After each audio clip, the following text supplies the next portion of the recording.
Assalamualaikum warahmatullahi wabarakatuh. Alhamdulillah, wassalatu wassalamu ala rasulillah wa ala alihi wa sahbihi wa man tabi'ahum bi ihsanin ila yaumiddin, amma ba'du. Ma'asyiral muslimin rahimakumullah. Ketika kita menyaksikan pemandangan yang indah, gunung yang menghijau ataupun pantai dengan pasir putih dan lautnya yang biru, kita akan mengagumi keindahan ini, dan secara tabiat asal manusia pasti akan senang betah untuk berada di tempat yang indah seperti ini. Sebagai orang yang beriman kepada Allah Subhanahu wa taala, kita meyakini makhluk Allah yang Allah Subhanahu wa taala yang Allah ciptakan dengan keindahan ini adalah Allah Subhanahu wa taala ciptakan untuk manusia menjadikannya sebagai dalil, sebagai petunjuk bahwa Allah Subhanahu wa taala yang menciptakannya tentu lebih indah, dan dialah yang maha indah.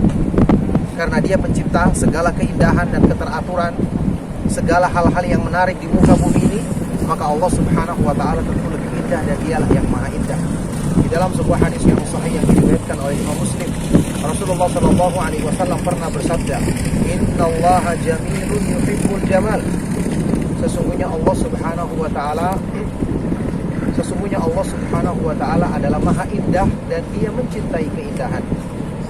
Maka kalau kita mengenal Allah Subhanahu wa taala, mengenal sifat-sifat kemahaindahannya, nama-namanya yang maha indah, sifat-sifatnya yang maha sempurna, pasti kita akan mencintai Allah.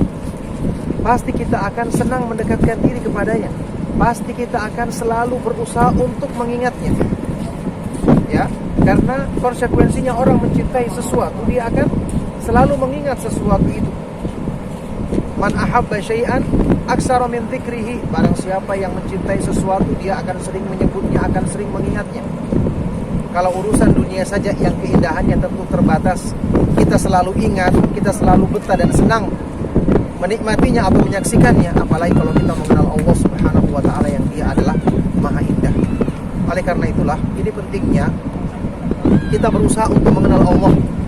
Kita membaca keterangan di dalam Al-Quran yang demikian banyak, penjelasan tentang nama-nama Allah Subhanahu wa ta'ala yang maha indah, ya.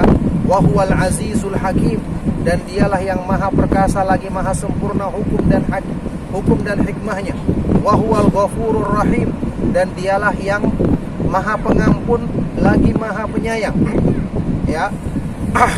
Wa rabbukal ghafuru dzur rahmah, dan Rabbmu Allah Subhanahu wa ta'ala maha pengampun dan memiliki rahmat yang maha sempurna. Ini contoh nama-nama Allah Subhanahu wa ta'ala yang disebutkan di dalam ayat-ayat Al-Quran. Kalau kita mendalami dan mengenali kandungannya, maka pasti kita akan mencintai Allah.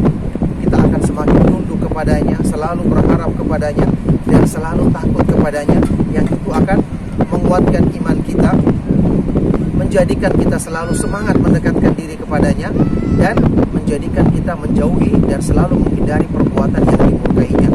Imam Ibnu Qayyim rahimahullah ta'ala pernah mengatakan, "Man arafallaha bi asma'ihi wa sifatihi wa af'alihi ahabbahu la mahalata." Barang siapa yang mengenal Allah dengan nama-namanya yang maha indah, sifat-sifatnya yang maha sempurna, yang maha tinggi, dan perbuatan-perbuatannya yang maha terpuji, pasti dia akan mencintai Allah Subhanahu wa ta'ala. Ma'asyiral muslimin rahimakumullah, sebagai gambaran saja, menurut akidah Ahlus Sunnah wal Jamaah, kenikmatan tertinggi di akhirat, kenikmatan tertinggi di surga yang melebihi semua kenikmatan yang ada di surga. Bayangkan surga yang penuh dengan kenikmatan yang dijanjikan di dalam Al-Quran, ya, istana-istana dari emas, kemudian buah-buahan yang nikmat rasanya, sungai-sungai, taman-taman yang mengalir, sungai-sungai di bawahnya, bidadari yang cantik jelita, berbagai macam keindahan. Ternyata ini bukan keindahan yang paling tinggi di surga, tapi kenikmatan yang paling tinggi yang dirasakan penghuni surga adalah ketika mereka telah bertemu dan memandang wajah Allah Subhanahu wa ta'ala yang maha indah. Bayangkan kalau surga saja indah, bagaimana penciptanya? Ini yang menjadikan penghuni surga ketika bertemu dan memandang wajah Allah, Mereka tidak merasakan satu nikmat yang lebih nikmat dibandingkan nikmat ini, bahkan menjadikan mereka lupa kepada kenikmatan di surga yang lainnya. Padahal demikian tinggi kenikmatan dan keindahan nikmat yang ada di surga.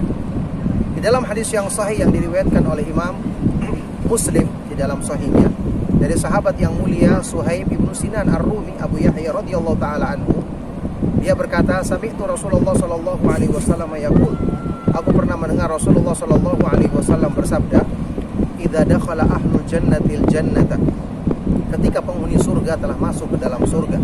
Semoga Allah Subhanahu wa taala mudahkan kita semua termasuk ke dalam golongan penghuni surga. Qala Allah azza wa jalla, ketika itu Allah berfirman kepada penghuni surga, hal turiduna syai'an azidukum, apakah kalian menginginkan sesuatu sebagai tambahan dari kenikmatan surga yang ada? Qalu, maka penghuni surga ketika itu menjawab, alam tubayyid wujuhana, alam tudkhilna jannata wa tunjina minan nar. Ya Allah, bukankah engkau telah menjadikan putih berseri wajah-wajah kami? Bukankah engkau telah masukkan kami ke dalam surga dan selamatkan kami dari api neraka? Qala, Rasulullah SAW bersabda ketika itu, fayakshifu anil hijab, fama utu syai'an ahabba ilaihim minan nadhari ila rabbihim azza wa jalla. Ketika itu Allah Subhanahu wa taala menyingkap hijab yang menutupi wajahnya yang maha mulia. Maka penghuni surga merasakan tidak ada satupun pemberian yang lebih mereka sukai, yang mereka rasakan lebih nikmat, paling nikmat, melebihi ketika mereka bertemu dan memandang Allah Subhanahu wa taala yang maha sempurna, yang maha indah. Kemudian Rasulullah SAW membaca firman Allah Subhanahu wa taala, lilladzina ahsanul husna wa ziyadah. Bagi orang-orang yang berbuat kebaikan di muka bumi, dia akan mendapatkan pahala yang terbaik, yaitu surga, dan tambahannya yaitu bertemu dan memandang wajah Allah Subhanahu wa taala. Maka ma'asyiral muslimin rahimakumullah, inilah cara kita menikmati keindahan apa yang ada di bumi ini atau di alam semesta ini. Kita harusnya jadikan itu sebagai dalil untuk mengenal kemahaindahan Sang Maha Pencipta, untuk kita semakin mencintai Allah Subhanahu wa taala, karena pastinya fitrah manusia mencintai keindahan. Ya, makanya kalau kita mengenal nama-nama Allah Subhanahu wa taala yang disebutkan di dalam ayat-ayat Al-Qur'an dan sifat-sifat kemahatinggiannya, kita akan semakin mencintai Allah, semakin merindukan saat-saat mendekatkan diri dengannya, semakin tenang ketika berzikir kepada Allah Subhanahu wa taala, menjadikan kita semakin semangat berlomba-lomba dalam mengerjakan ibadah dan ketaatan kepada Allah Subhanahu wa taala. Semoga Allah Subhanahu wa taala mudahkan kebaikan ini bagi kita semua, dan semoga Allah Subhanahu wa taala senantiasa membimbing kita untuk mengusahakan sebab-sebab yang menyempurnakan keimanan, ibadah dan penghambaan diri kita kepada Allah Subhanahu wa taala. Demikianlah nasihat singkat saya cukupkan. Semoga bermanfaat untuk kebaikan dunia dan akhirat kita. Mohon maaf atas segala yang salah, kata-kata yang kurang berkenan. Sallallahu wasallam wa barak ala nabiyina Muhammad wa ala alihi wa sahbihi wa man tabi'ahum bi ihsanin ila yaumiddin. Walhamdulillahirabbil alamin. Wassalamualaikum warahmatullahi wabarakatuh.